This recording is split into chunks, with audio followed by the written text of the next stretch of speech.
आनंद नगर कहकर एक गांव में संजय कहकर एक बूढ़ा आदमी रहता था। उसका पत्नी का नाम थी सुमति। उनको बच्चे नहीं थे। दोनों मिलकर एक ठेले के ऊपर पूरी बनाते थे।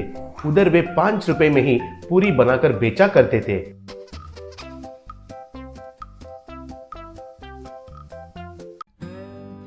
उधर ठेले के पास एक डब्बा रहता था। आने वाले उस डब्बा में 5 रुपए डालकर पूरी पूछते थे। तब संजय उनको पूरी देता था।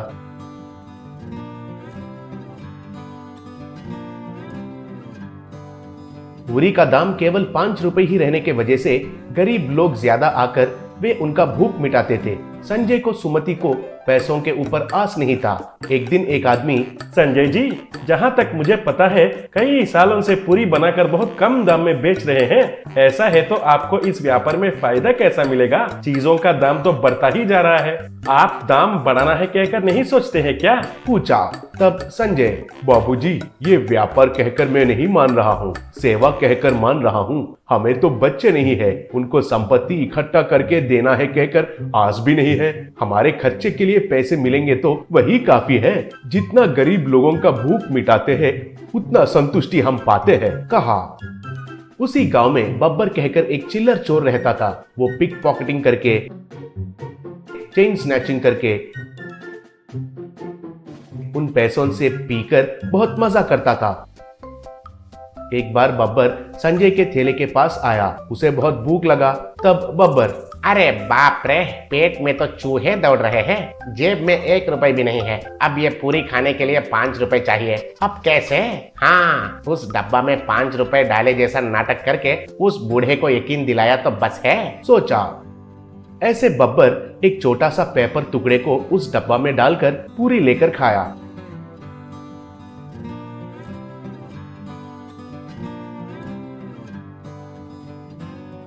ऐसा वो हर रोज उधर आकर पेपर के टुकड़े को डब्बा में डालकर पूरी खाने लगा।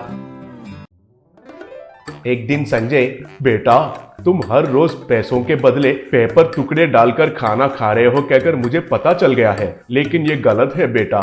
एक दिन कहे तो ठीक है, लेकिन ऐसे हर दिन आकर खाओगे तो कैसे बताओ? हमें पैसे नहीं मिलेंगे तो इस ठेले को कैसे चलाएंगे बताओ, कहा। तब बब्बर, ए बूढ़े, क्या बक रहे हो? मैं और पेपर के टुकड़े डालना क्या है? मुझे क्या जरूरत है? आफ्टर ऑल 5 रुपए मेरे पास नहीं है, समझ रखे हो क्या?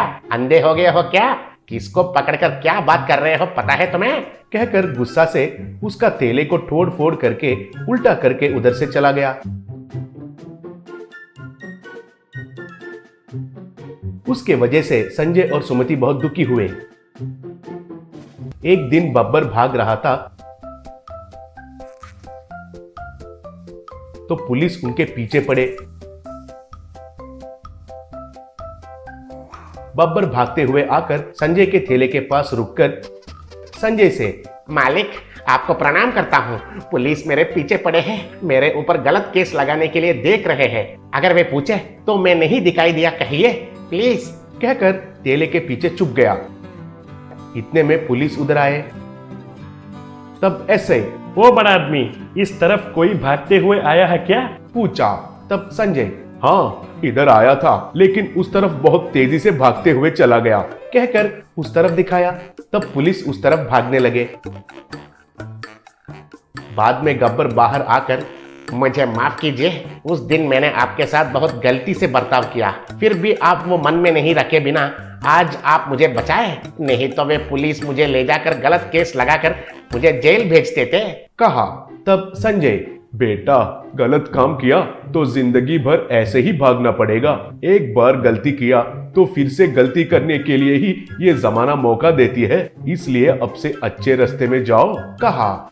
तब बब्बर, आप तो सच कहे, मैं एक अनाथ हूँ, क्या सही है और क्या गलत है कहने वाले ही नहीं है, इसलिए ऐसा चोर बन गया हूँ। अगर आपको कोई आपत्ति नहीं है तो मैं आपके पास ही काम करता हूँ, एक नया जिंदगी शुरू करता हूँ, कहा। ठीक है बेटा, हमें वैसे भी बच्चे नहीं हैं, अब से तुमको ही भगवान ने दिया बेटा समझेंगे, बोली।